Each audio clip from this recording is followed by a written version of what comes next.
Welcome back to my channel, Smoking and Grilling and Cooking with me, AB. In today's video recipe, I'm going to show you how to make crispy chicken wings. And guess what? We're using an air fryer.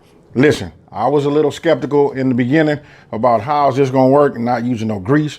I watched a lot of videos, seen other people do it. So I went out and purchased an air fryer.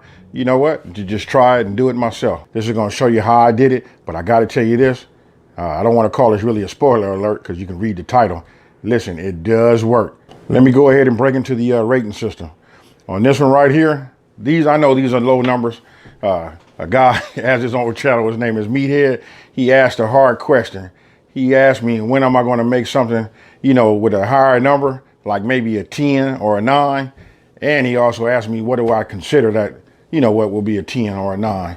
Meathead, I got something for you, buddy. So, to go ahead and give this a number, I'm going to go ahead and use my rating system. My rating system works like this, from 1 to 10, 10 being the most difficult. We're going to go ahead and give this a 3 or a 4.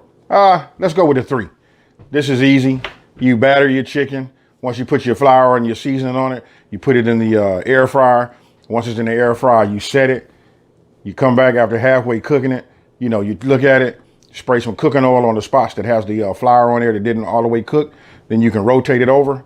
Put it back in for the remainder of the time and let it be. So in 20 minutes, you got crispy chicken wings. It's just like going out and buying it at a fast food restaurant. And when I say crispy, I mean crispy. So with no further ado, let's get it in.